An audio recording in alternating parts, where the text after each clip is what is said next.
Oke, baik pendengar dimanapun Anda berada, masih bersama kami di kanal Inspirasi dan Informasi Radio Republik Indonesia Takengon, Radio Tanggap Bencana pada frekuensi 93 MHz. Oke, baik pendengar, di edisi hari Kamis tanggal 19 September tahun 2024 ya, dalam program Jaksa Menyapa kita sudah bersama dengan narasumber kita yang jauh-jauh dari Kayu Gus ya. Oke, baik, pertama kita perkenalkan dulu ya dengan narasumber kita, yaitu Bapak Handri SH yang merupakan Kasih Intelijen Kejaksaan Negeri Kayu Gus. Betul ya. Selamat siang Pak. Assalamualaikum. Waalaikumsalam warahmatullahi wabarakatuh. Sehat, Selamat ya? siang. Kemudian pendengar bersama beliau juga turut hadir, yaitu Oktavian Haji Kusuma SH yang merupakan Kasubsi Pra Penuntutan Kejaksaan Negeri Kayu Gus. Betul ya? Betul. Oke, selamat siang. Assalamualaikum Pak. Waalaikumsalam warahmatullahi Oke, wabarakatuh. baik. Pendengar dimanapun Anda berada, ya, program tema kita kali ini adalah upaya pencegahan penyimpangan dana desa. Ya, ini banyak sekali terjadi kalau kita melihat ya akhir-akhir ini, seperti beberapa laporan di informasi di media sosial. Ini di Aceh Barat Pak, kita pernah mendengar kasusnya. Ini ada apa ini namanya ya, itu sampai 2,7 miliar ya, ada temuan penyelewengan dana desa.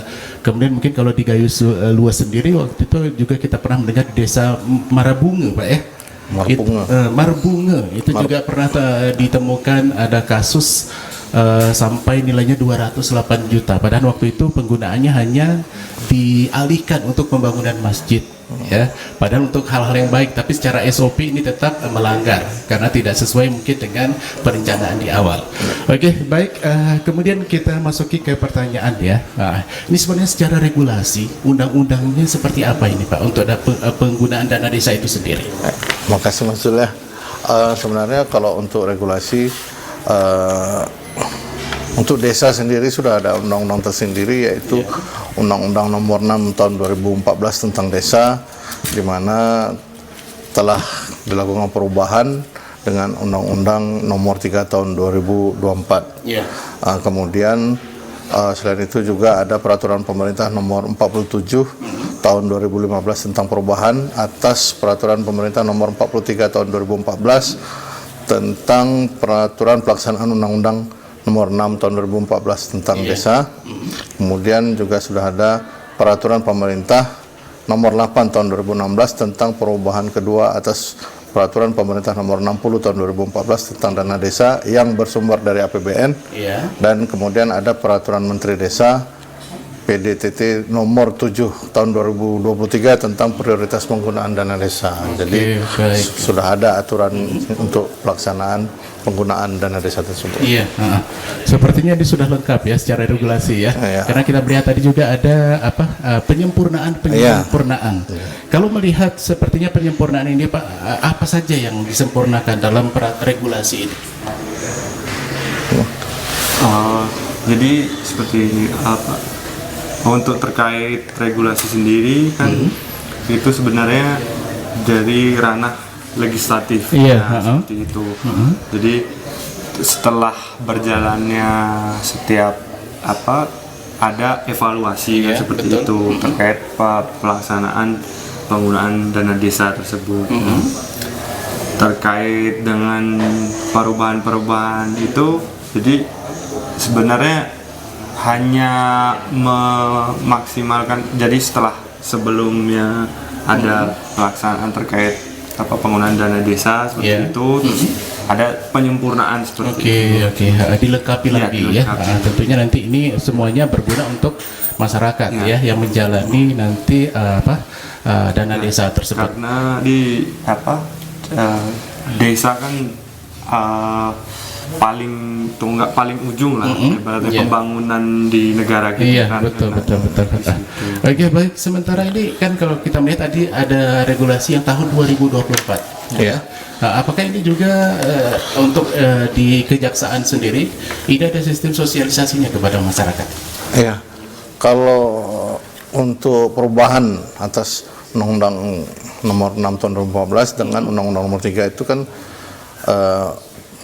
limitatif, kalau tidak salah saya masih perubahannya terkait perubahan salah satunya ya, masa jabatan kepala desa yang sebelumnya 6 tahun menjadi 8 tahun untuk maksimal 2 kali periode.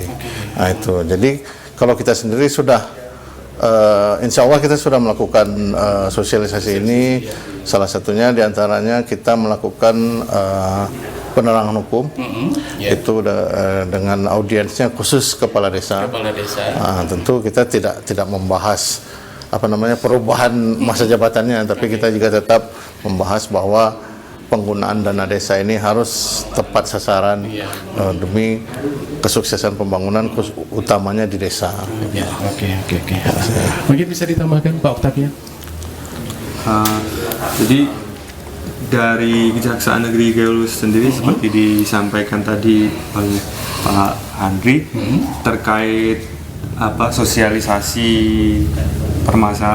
di dana desa sendiri, tentang aturannya yang kami tekankan sebenarnya jangan sampai ada pidana di situ, seperti itu, karena memang sebenarnya harus berhati-hati, makanya sebelum berbuat kami ada gariskan dari aturan tersebut kami sampaikan terkait batasan-batasannya seperti itu. Jadi agar nantinya dalam pengelolaannya tidak ada penyimpangan.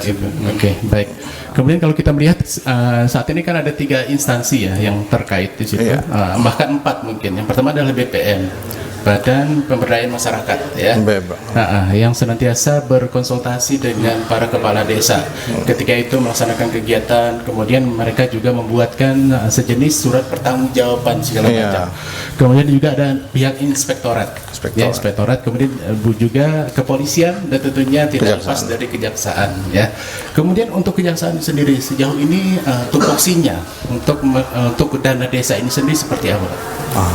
Jadi kalau di kejaksaan itu kan selain ada penindakan kewenangan kejaksaan, khususnya di bidang tindak pidana korupsi, kita kan juga ada khususnya di bidang intelijen ada namanya kewenangan di bidang intelijen untuk melakukan pembinaan masyarakat taat hukum. Salah satunya dengan kita melaksanakan sosialisasi baik secara langsung dengan kepala desa dengan kegiatan penerangan hukum, dan salah satunya dengan kegiatan jaksa menyapa ini. Jadi memang alhamdulillah kita diterima ya, sudah 2 kali di sini. Jadi mudah-mudahan masyarakat Gayo-Luwes yang ada khususnya para kepala aparat desa. Jadi dengan siaran ini kita juga membantu mensosialisasikan, mengingatkan jangan sampai terjadi hal-hal seperti disampaikan Pak Okta tadi mengarah ke tindak pidana. Jadi kita selain mencegah dengan sosialisasi ini, tentu kita ada bekerja sama dengan instansi terkait, khususnya misalnya inspektorat, kepolisian, dan DPMK tadi tentu sebagai lembaga yang membina desa. Mereka juga menjadi wadah untuk pembinaan pelaksanaan regulasinya. Sementara kalau kita kan sudah lebih cenderung kalau sudah ke kejaksaan, kepolisian itu kan sudah tindakan namanya. Jadi kita berharap dengan pencegahan ini jangan sampai terjadi penindakan. Tapi kalau memang sudah terjadi, ya kita kan harus bekerja sesuai tupoksi kita juga. Baik. Kemudian ke Pak Octavian ini, sebelum melakukan penindakan ini pasti ada mediasi, Pak, ya? Di kejaksaan ada tidak proses mediasi itu sendiri? Sebenarnya bukan, kalau dari ranah, kan penindakan ini masuk ke ranah pidana gitu, gitu Pak. Sebenarnya kalau di kejaksaan sendiri terkait dengan mediasi seperti itu dalam pidana sebenarnya tidak ada. Ya, makanya kami masuknya sebelum pelaksanaan seperti itu, terus sosialisasi dan segala macam seperti itu. Namun kami juga ada di bidang perdata dan tata usaha negara, di situ ada konsultasi hukum seperti itu. Jadi terkait keperdataan dan tata usaha negara bisa berkonsultasi langsung di situ. Sedikit kita tambahkan, kalau yang mediasi itu mungkin masyarakat selama ini mendengar ada restoratif justice di kejaksaan tentu. Kalau itu mungkin bahasa di kejaksaan. Ya, RJ. Jadi Iya. masyarakat menganggap oh ini ada mediasi. Sebenarnya tidak seperti itu. Jadi kalau memang sudah jalurnya ke pidana, Iya. makanya diselesaikan dengan jalur pidana. Nah, jadi makanya kita sebelum itu terjadi kita sudah ada namanya upaya mencegah dengan bersosialisasi, dengan kita membuka diri. Jadi kepala-kepala desa jangan sungkan ke kejaksaan, betul. karena kita punya layanan khususnya di bidang perdata dan tata usaha negara. Jadi segala hal-hal yang mereka mungkin tidak dapat dijawab di desa, silakan datang ke kejaksaan berkonsultasi. Dan kemudian satu lagi, dalam hal penindakan khusus untuk dana desa, kita punya MOU antara kepolisian, Iya. Kementerian Dalam Negeri, dan kejaksaan. Jadi kita bagaimana mengupayakan setiap laporan yang masuk masyarakat itu kita bisa memilah. Jadi bisa jadi dia kesalahannya administrasi, betul. ya, jadi kita serahkan kepada APIP, atau memang ternyata memang sudah pidana, ya mau tak mau kita yang menyelesaikan. Terima kasih. Oke, baik. Tadi disebutkan layanan-layanan di kejaksaan ya. Mungkin bisa disampaikan Pak Octavian, layanan apa saja sebenarnya yang berguna untuk masyarakat dalam hal mungkin dalam mengatasi penyelewengan untuk dana desa ini sendiri. Sebenarnya tadi sudah disampaikan juga ya oleh Pak Andri terkait itu, kami ada di bidang perdata dan tata usaha negara.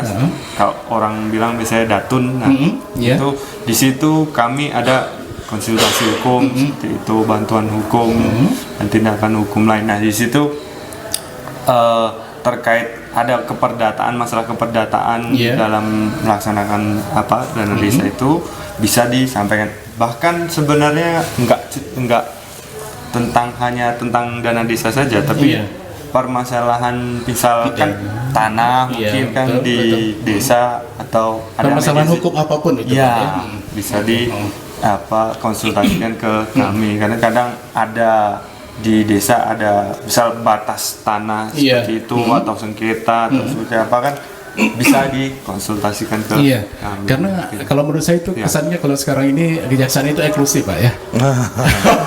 Sebenarnya gini Mas, Karena mungkin masyarakat ini menganggap anggapan jadi awam anggapan ini masyarakat gitu ya. masyarakat sekarang mungkin menganggap ini kalau sudah datang ke kejaksaan pasti bermasalah. Padahal tidak, kan kita juga membuka itu di layanan perdata dan tun. Di situ ada layanan, salah satu tupoksinya itu adalah pelayanan hukum gratis bagi masyarakat. Jadi masyarakat silakan berkonsultasi, misalnya ada perkara khususnya di bidang keperdataan dan tun, gitu kan, tanah dan lain-lain. Dan selain itu juga kalau masyarakat tadi memang ada yang harus dilaporkan, ya silakan datang juga ke kejaksaan.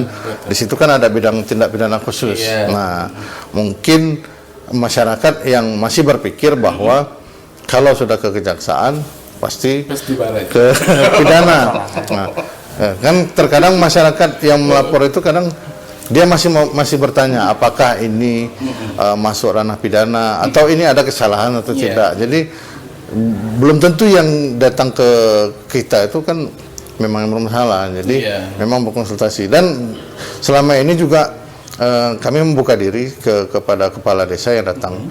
Mereka ada juga aktif bertanya, Pak, yang hal seperti ini bagaimana, bisa nggak kita laksanakan? Oh, kita bantu untuk buka undang-undangnya, kita buka regulasinya. Oh, ini tidak boleh laksanakan. Jadi kalau masih dilaksanakan juga pasti terjadi pelanggaran. Nah, jadi dari situ para kepala desa yang datang mungkin akhirnya mereka punya pegangan. Karena kalau namanya bermusyawarah di masyarakat, tentu banyak kepala yang kasih ide ini apa segala macam ya kan. Pokoknya ini dana desa, ini dana harus habis ya. Kan habisnya itu seperti apa? Nah, itu yang harus dijelaskan dengan masyarakat. Oke, ini yang offline Pak. Ya, apakah yang online ada? Mungkin bisa masyarakat mungkin kan berpencar di antara gaya luas ya. Masyarakatnya mungkin ada yang jauh dari pelosok begitu. Artinya mungkin ada yang via telepon, via WhatsApp. Ya. Itu untuk layanan hukum ini. Ya, kita selain yang secara langsung, kita juga membuka hotline nanti mungkin di akhir acara kita sampaikan. Dan kita kan juga ada media sosial. Media sosial. Media sosial dan kita punya WhatsApp. Jadi kita punya Instagram, Facebook, dan YouTube. Dan kita juga punya website sendiri, Kejaksaan Negeri Gayo Luas .go.id. Iya. Jadi itu kan udah layanan resminya. Betul. Dan memang ada juga nomor hotline khusus untuk pengaduan atau untuk pelayanan, baik itu pelayanan datun ataupun pengaduan. Iya. Kita sediakan. Nanti mungkin nomornya kita. Iya, disampaikan di akhir nanti ya. Ini sudah lengkap saya kira ya. Untuk pelayanan offline dan online ini sendiri Kejaksaan Gayo Luas sudah siap sedia ya. Tinggal melaporkan saja mana yang sempat begitu. Kalau sempat datang ke kantor mungkin dilayani secara offline gitu ya. Kemudian secara online juga bisa dilayani melalui media sosial. Oke, baik, kita kembali ke topik kita nih di dana desa ya. Untuk dana desa sendiri hal-hal apa saja yang bisa diperkarakan ini di kejaksaan ini, Pak? Baik. Tentu kalau yang namanya perkara antara 3 perkara perdata, tata usaha negara atau pidana. Nah, tentu kalau yang kita hindari sebenarnya dan kita cegah yang terjadi di pidananya. Pidana ini kan bisa 2 deh. Satu memang ketidakmampuan atau ketidaksengajaan atau kekurang tahuan itu kan masih ranah yang masih bisa kita untuk perbaiki, kita bina kembali supaya tidak terjadi. Namun ada lagi memang yang kesengajaan. Yang kalau yang kesengajaan ini memang sudah dari awalnya yang bersangkutan itu ya memang menyalahgunakan uang yang diberikan negara untuk membangun desa itu. Jadi kalau yang tadi misalnya kealpaan, kan kita harap maklum mungkin di desa itu tidak semuanya orang berpendidikan tinggi yang menjadi kepala desa atau aparatur desa. Jadi mungkin saja mereka kadang sudah disosialisasi tapi kadang lupa, ya kan.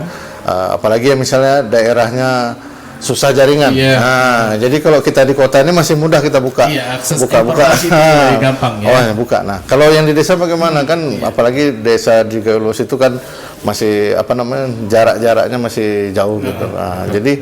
Jadi ada memang kealpaan dan ada yang kesengajaan. Maka kalau yang kesengajaan ini tentu kita nggak bisa membinanya lagi karena memang sudah sengaja dan sudah terjadi kerugian negara. Nah, kalau masih ranahnya kealpaan, ya, kita masih bisa membina misalnya dengan memperbaiki administrasinya atau kalau sudah terjadi kerugian negara masih bisa nggak dikembalikan dulu.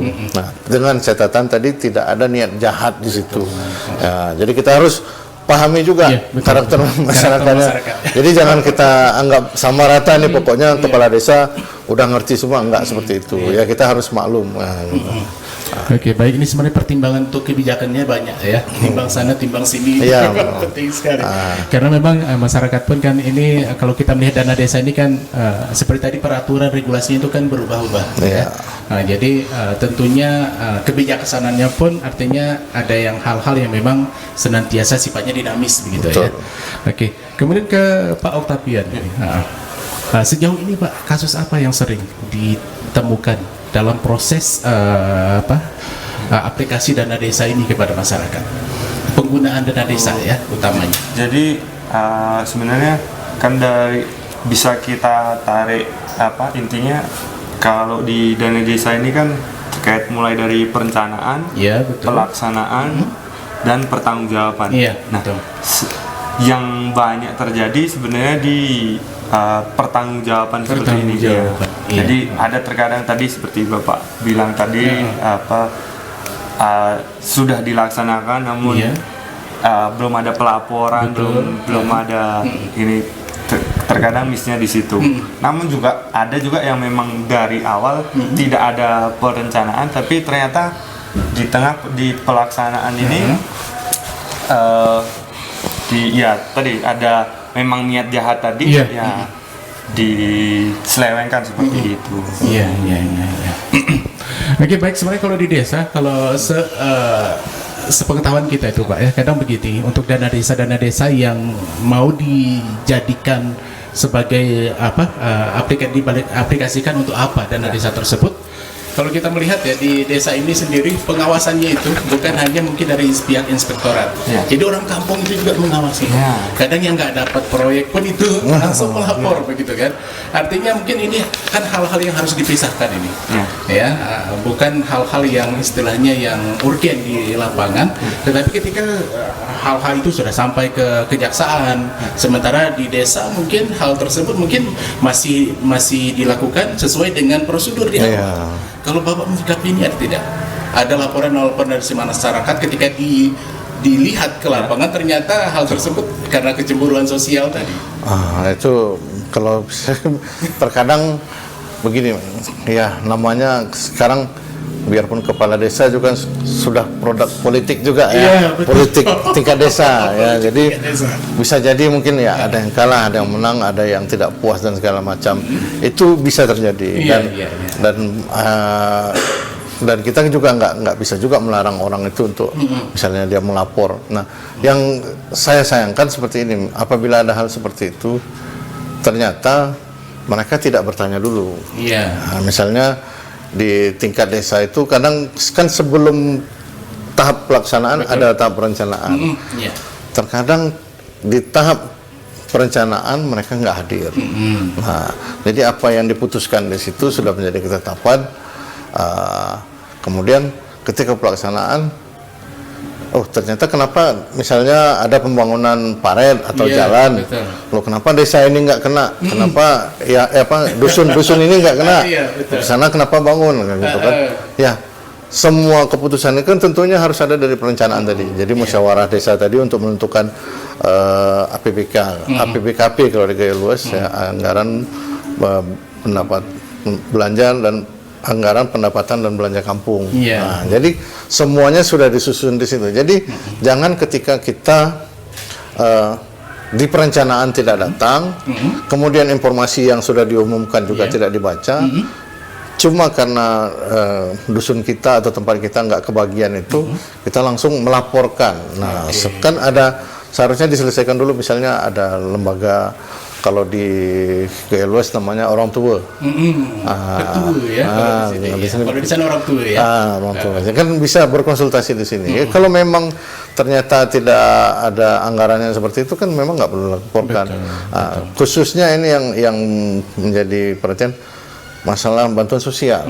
Nah, untuk menentukan siapa penerima bantuan sosial dari desa itu kan harus melalui rapat juga. Iya, harus ada musyawarah.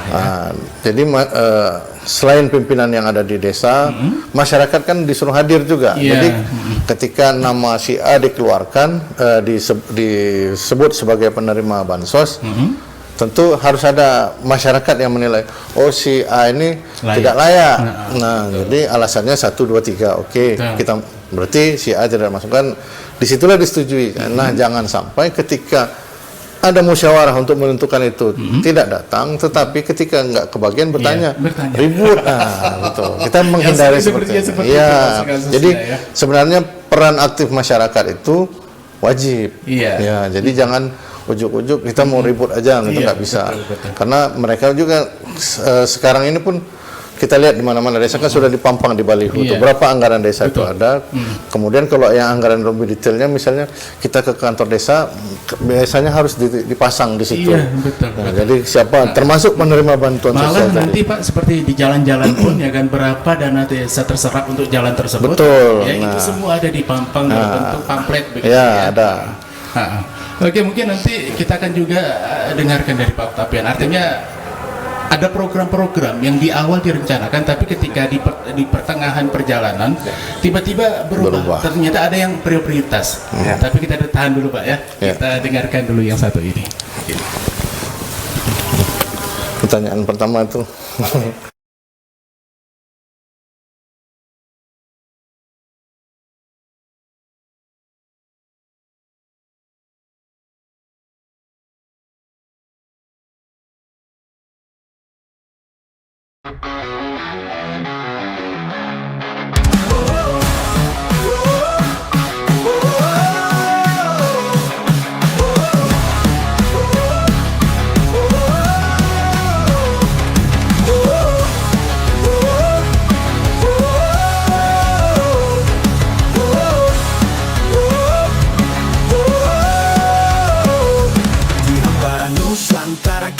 berdiri bersatu padu dalam harmoni. Dari ujung Aceh sampai Papua, semangat kita bersatu bersinar. Nusantara baru, Indonesia maju, dengan tekad dan semangat yang satu. Bersama kita melangkah maju, mewujudkan cita Indonesia Jaya. Di setiap langkah kita akan bersinar, membangun negeri dengan cinta. Dengan keberanian dan harapan, kita ukir masa depan gemilang. Nusantara baru, Indonesia maju, dengan tekad dan semangat yang satu. Bersama kita melangkah maju, mewujudkan cita Indonesia Jaya.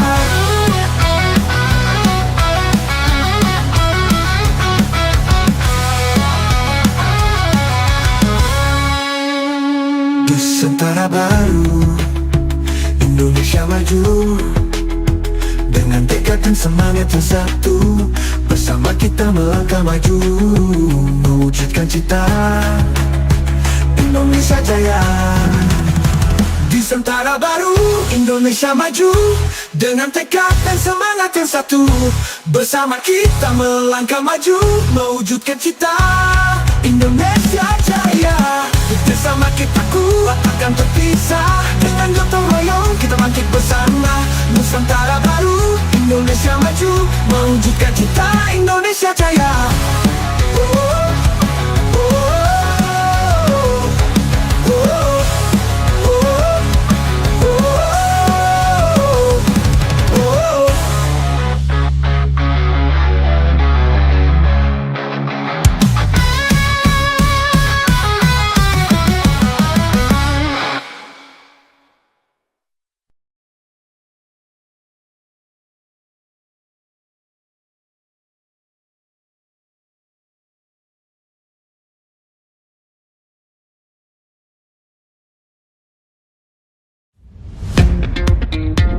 Selamat datang di era digital baru.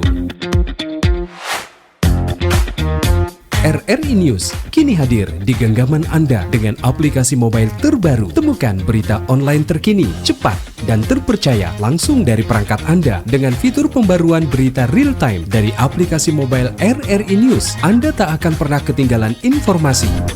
Nikmati kemudahan akses berita nasional dan internasional, berita terpopuler, dan video berita terbaru kapan saja dan di mana saja. Dilengkapi dengan teknologi terkini, aplikasi mobile RRI News memberikan pengalaman membaca yang lebih baik. Dapatkan notifikasi berita penting langsung di layar ponsel Anda. Jelajahi kategori berita yang Anda minati, mulai dari politik, ekonomi, budaya, hingga olahraga. Anda juga bisa berbagi berita penting kepada teman dan keluarga melalui media sosial dan aplikasi pesan, menjaga Anda tetap terhubung dengan dunia di sekitar Anda. Memiliki jaringan lebih dari 80 microsite tersebar dari Sabang sampai Merauke, serta memiliki tren pembaca yang semakin meningkat. RRI News menghadirkan liputan berita terlengkap dan terkini dari seluruh Indonesia. Unduh sekarang di Google Play dan App Store aplikasi mobile RRI News, membawa dunia ke dalam genggaman Anda. Aplikasi mobile RRI News, berita terkini dan terpercaya dalam genggaman Anda.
RRI Digital dengan tampilan baru, berbagai konten kolaborasi dari berbagai program nasional, termasuk siaran visual langsung, siaran radio langsung, daftar putar musik, podcast, berita video, dan berbagai fitur interaksi pengguna dalam permainan. Berbagai konten menarik seperti suka, komentar, dan berbagi, serta obrolan langsung dengan penyiar dan pengguna. Pesan langsung dan fasilitas obrolan pribadi antara pengguna aplikasi juga tersedia. RRI Digital tersedia di Google Store dan App Store. RRI Digital.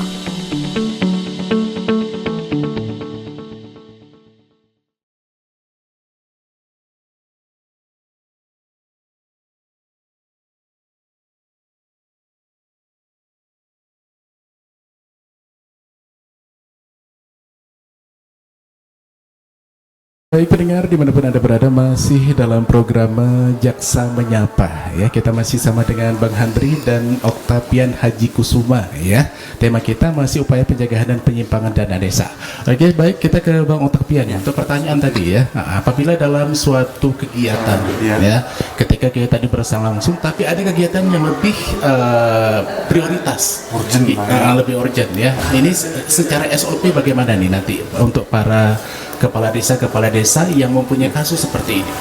Jadi seperti ini, seperti misalnya sebelumnya kita kan ada COVID-19 seperti Betul. itu. Nah di situ ada program-program yang memang harus dilaksanakan tapi melalui desa, jadi bersumber dari dana desa. Nah di situ setiap ada seperti itu pasti ada aturan turunannya dan jadi ada penyimpangan yang memang diatur. Jadi penyimpangan kalau kita bilang biasanya penyimpangan asas ya kan seperti itu. Cuman namun demikian dari situ tetap harus berhati-hati juga karena pengaturan teknisnya pasti nanti ada diturunkan juga seperti itu. Jika ada program-program yang lebih mendesak seperti itu. Tapi ini tidak sampai kejaksaan Bang ya. Mungkin saya tambahkan gini Bang.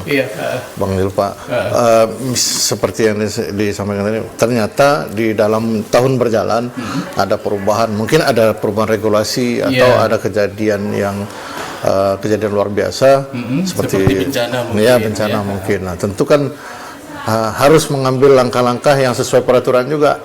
Nah, kalau dana desa ini juga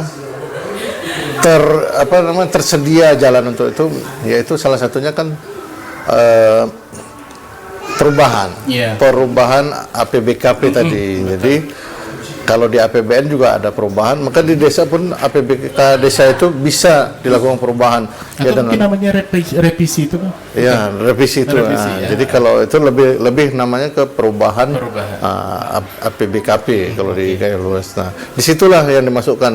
Makanya ketika ada perubahan kejadian seperti itu, memang dibutuhkan diposkan di anggaran tertentu, dikurangi untuk pos yang darurat ini. Ya, itu memang dibolehkan. Dan jangan kan memang sengaja dibuat. Jadi tidak ada hal-hal yang darurat kita buat perubahan cuma untuk kepentingan pribadi kan, itu nggak boleh. Baik, kita kembali ke dana desa ini. Untuk modus-modus korupsi yang sering terjadi Bang di desa itu sendiri mungkin bisa disampaikan kepada kita. Tadi seperti saya sampaikan ya, pasti ada di antara mulai dari perencanaan, pelaksanaan maupun di pertanggungjawaban. Itu kalau mulai dari perencanaan itu seringkali perencanaan itu membuat harga atau biaya yang setinggi-tingginya markup seperti itu. Terus ketika di pelaksanaan sendiri juga terkadang kan di lapangan karena mungkin ya tadi sudah di awal sudah ada niat kan seperti itu, pasti di bagaimana caranya biar untuk pelaksanaan ini tetap dilaksanakan namun mengambil untung lah dari situ kan seperti itu. Terus mungkin untuk pribadi dan seringkali dulu kalau mungkin awal-awal dana desa itu dulu digunakan untuk kepentingan pribadi. Iya, betul, Dan betul. itu nggak ada hubungannya dengan tugas fungsi Iya. dari desa sendiri dan di perencanaan dan tidak ada. Oke. Mungkin saya tambahkan, Iya bang, silakan. salah satunya mungkin ada selain markup tadi mungkin ada kegiatan yang fiktif, itu yang harus diwaspadai. Jadi seolah-olah kegiatannya ada, termasuk dengan bukti dukung ada, ternyata kegiatan itu dilaksanakan. Bisa jadi misalnya di desa itu sendiri ada proyek pembangunan dari misalnya dengan menggunakan dana dari kabupaten atau dari provinsi atau dari Dana APBN. yang lain, selain Dari dana sumber. desa. Oke. Jadi dia menggunakan pekerjaan tersebut. Ya, kemudian dia melaporkan bahwa itu diselenggarakan dengan dana desa. Iya. Nah, kemudian juga misalnya pembelian aset desa dan pemanfaatannya. Aset desa itu dibeli dengan dana desa, namun kemudian diketahui dimanfaatkan untuk kepentingan pribadi atau dibuat atas nama pribadi. Iya. Nah, itu salah satu modusnya. Kemudian juga ada retribusi atau pajak yang tidak disetorkan. Iya. Kemudian juga dalam hal melaksanakan proyek di desa, mungkin kali kong lah. Pokoknya kamu kerjakan ini, kita bagi dua. Jadi akhirnya pekerjaan itu tidak maksimal. Nah, jadi kalau sudah maksimal tentu cepat rusak dan akhirnya masyarakat juga yang dirugikan. Itu bang. Oke, baik, untuk kejaksaan sendiri bang, apabila terdapat kasus seperti itu, ya, apakah ini turun bersama-sama dengan pihak yang lain atau mungkin untuk awal, ya seperti pembinaan seperti yang dilakukan, ini langsung turun ke masyarakat, langsung mengawasi hal tersebut. Baik Bang Jul, jadi kalau kita memang ada laporan dari masyarakat, tentu ini kan laporan ini bisa beda. Apakah masyarakat ini melaporkan ke inspektorat, apakah masyarakat ini melaporkan ke kepolisian, atau melaporkan ke kejaksaan. Nah, kalau di kejaksaan masyarakat melapor, tentu kita terima laporan tersebut dan kita akan menindaklanjuti. Nah, kemudian dari data-data yang kita kumpulkan tadi, nah kita akan sesuaikan dulu dengan MOU antara tiga instansi tadi. Jadi kita serahkan dulu kepada inspektorat.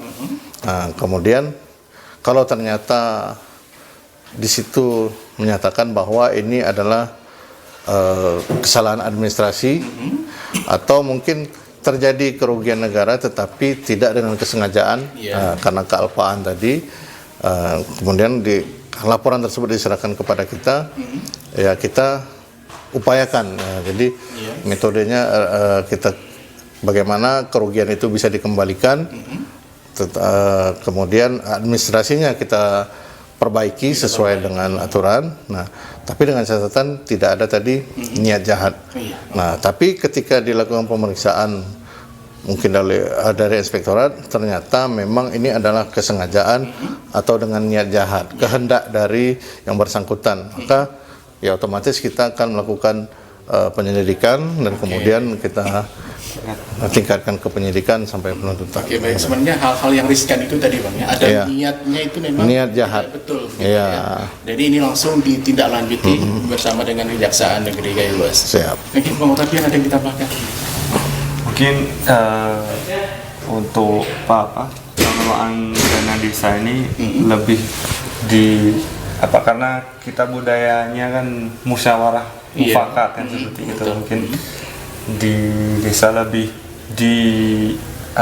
dan rasa memiliki masyarakat ini juga dipupuk bahwa memang anggaran dana desa ini memang untuk kemajuan desa tersebut kan gitu.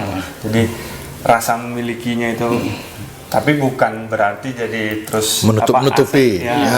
Jangan sampai menutup-nutupi atau malah asetnya nanti dimiliki sendiri kan itu juga rasa memiliki, tapi bukan seperti itu rasa memilikinya kan gitu. Oke, baik, kita mungkin ke pencegahan. Nah, secara pencegahan artinya sebelum tindak kejahatan itu terjadi harus kita cegah dari awal.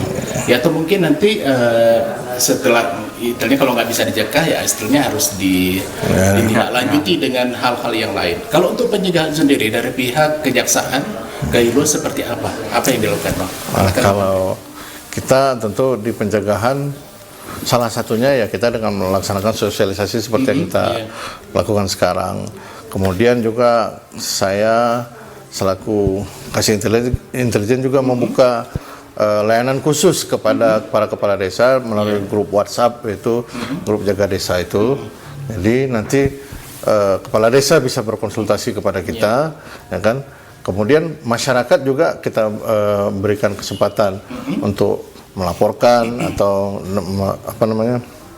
berkonsultasi tadi, bertanya.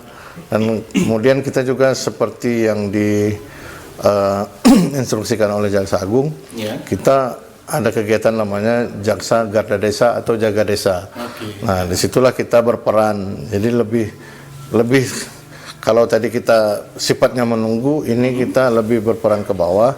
Jadi kita membantu, kita membantu.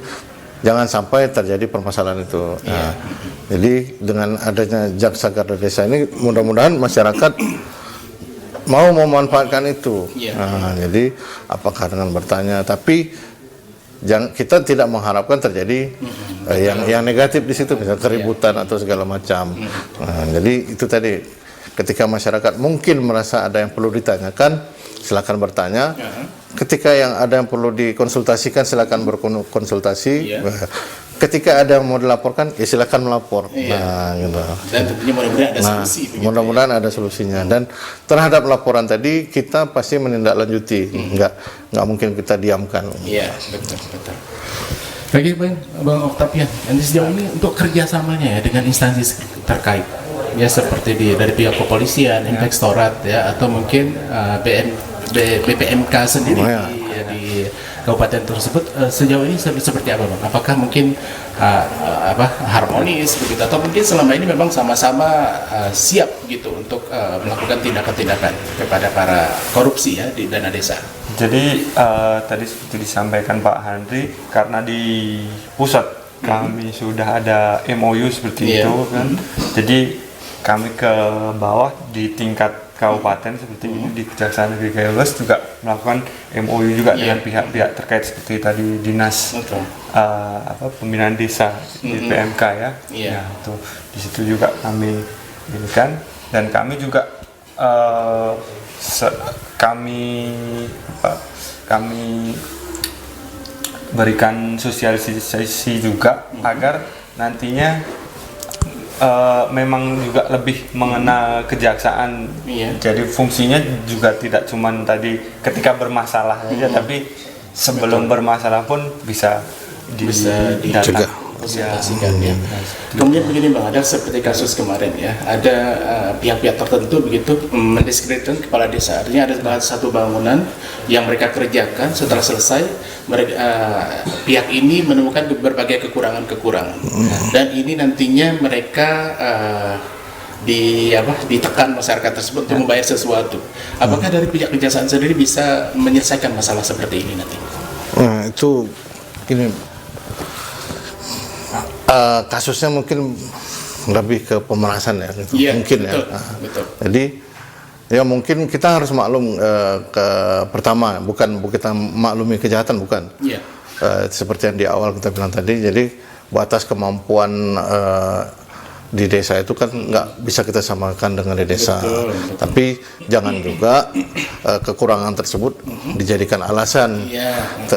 Makanya ketika mungkin ada proyek pekerjaan di desa yang bersumber dari dana desa, ternyata tidak sempurna atau segala macam, itu yang kita sampaikan tadi. Ya jangan ditutup-tutupi juga. Jadi memang kita memiliki rasa cinta kepada desa kita ini, tetapi kalau ada kejahatan kan jangan ditutup-tutupi juga.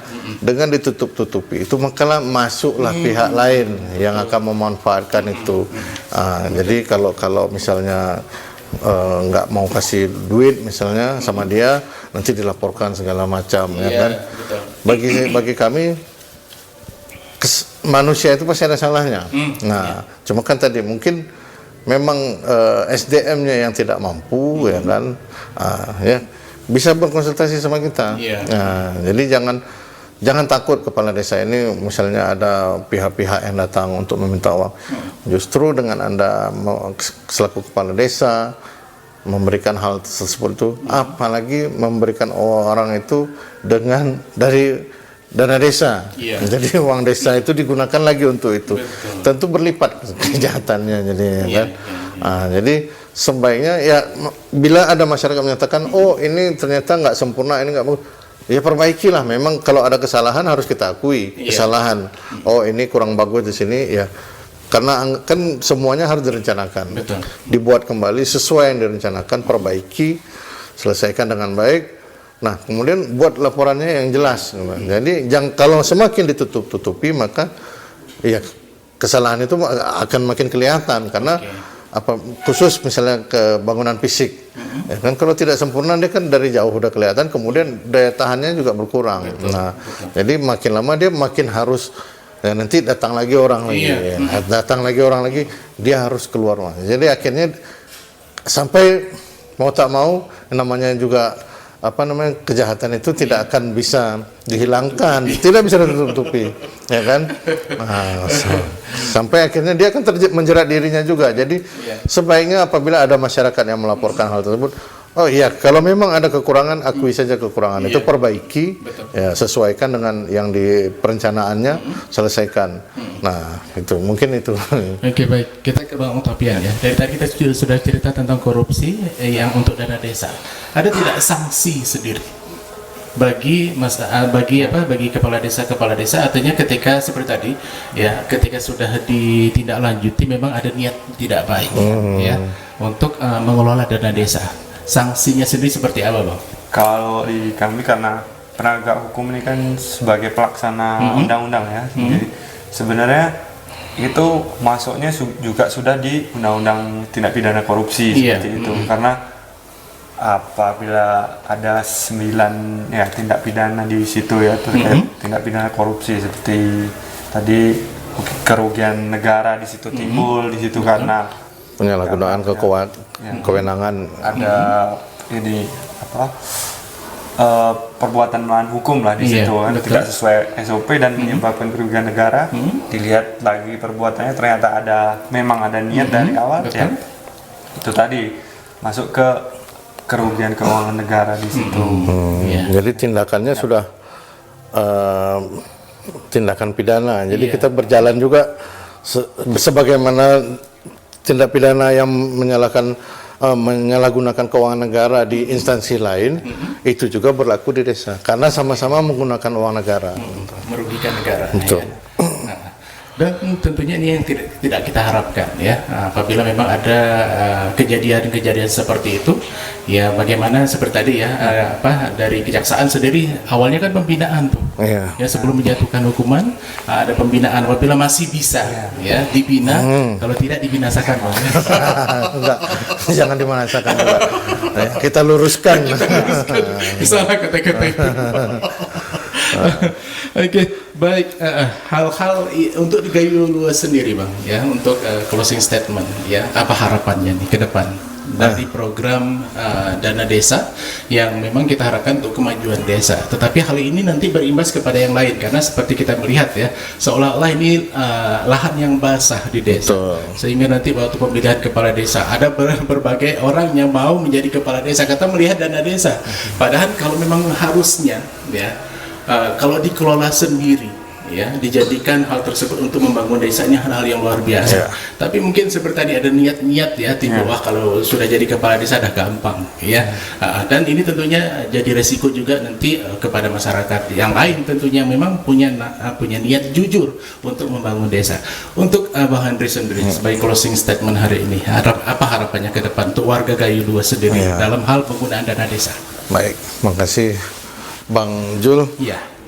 Kepada masyarakat tentunya kami menghimbau masyarakat itu untuk aktif. Pertama dalam tadi perencanaan, ya, ketika ada musyawarah untuk penyusunan anggaran desa, hadir aktif memberikan masukan, memberikan kritik, memberikan saran. Jadi peran aktif sudah dimulai di situ. Ketika itu berjalan, masyarakat juga mengawasi. Nah, jadi peran aktif masyarakat di situ. Nah, kemudian ketika ada kesalahan atau penyimpangan, bisa dilakukan teguran dan segala macam. Termasuk apabila memang sudah pada ranahnya sudah berat, tentu harus dilaporkan. Tidak boleh juga didiamkan. Betul. Efek jerah untuk yang lain. Kemudian bagi para kepala desa atau aparat desa, ya, negara sudah memberikan uang kepada para kepala desa untuk memakmurkan desanya, untuk memajukan desanya. Jadi tentu ketika bapak-bapak sebagai kepala desa dulu mencalon, tentu ada keinginan supaya desanya ini maju. Tentu harus ke sana, bukan untuk ini ada uang sekian harus kita manfaatkan. Jadi seharusnya bapak kepala desa ketika dia mencalonkan diri dan dia terpilih, dia mempunyai pemikiran ke depan bagaimana desanya ini bisa maju. Apabila mungkin dulu pendapatannya rendah, bisa tinggi. Apabila dulu ada masyarakatnya miskin, bisa dikurangi, ya kan? Atau mungkin ada kesehatan yang buruk, gizi buruk dan segala macam, bisa dihilangkan. Nah, negara sudah menyediakan dana itu, jadi tinggal mengelolanya, memanfaatkan sebaik mungkin. Jadi mudah-mudahan ketika selesai jabatannya, harusnya dia bisa bangga menyatakan, dulu warga desa saya sekian orang miskin, sekarang udah berkurang sekian atau malah sudah habis. Dulu ada yang stunting, sekarang sudah nggak ada. Dulu banyak pengangguran, sekarang di desa saya tidak ada lagi pengangguran. Seharusnya ketika dia selesai, dia bisa menyatakan itu. Mungkin itu. Luar biasa. Silakan, Bang. Dari saya sendiri, mungkin terkait dengan program yang sudah digariskan oleh pimpinan kami di pusat. Jadi ada instruksi Jaksa Agung terkait Jaksa Garda Desa tadi disampaikan, atau disingkat Jaga Desa. Jadi intinya libatkan kami dalam baik secara sebelum atau dalam pelaporan tadi, apabila ada penyimpangan seperti itu, agar yang seperti kita sering sampaikan juga dari kejaksaan, kenali hukum, jauhkan hukum. Gimana maksudnya kenali hukum, jauhi hukum? Segala yang kita laksanakan ini kan sudah ada aturannya. Kita pelajari aturannya itu, kita laksanakan supaya kita terhindar dari hukuman. Jadi jangan ada lagi masyarakat berpikir bahwa hukum ada untuk dilanggar. Itu nggak ada, itu nggak betul itu. Nah, hukum dibuat untuk keteraturan. Jadi kita kenali aturan-aturannya, ya supaya kita terhindar dari jerat hukuman itu sendiri. Kenali hukum, jauhi hukuman. Oke, baik pendengar dimanapun Anda berada, demikian program Jaksa Menyapa untuk kali ini. Mudah-mudahan bermanfaat. Untuk narasumber kita ucapkan terima kasih Bang. Sama-sama Bang Jo. Terima kasih Bung Tapian ya. Mudah-mudahan apa yang menjadi pemikiran kita ini sampai kepada masyarakat dan tentunya menjauhkan mereka dari hal-hal yang nantinya dapat melanggar, dan tentunya untuk dana desa ini sendiri dapat bermanfaat untuk seluruh masyarakat. Demikian pendengar, kita ucapkan terima kasih. Alhamdulillah. Wassalamualaikum warahmatullahi wabarakatuh. Waalaikumsalam warahmatullahi wabarakatuh. Selamat datang di era digital baru.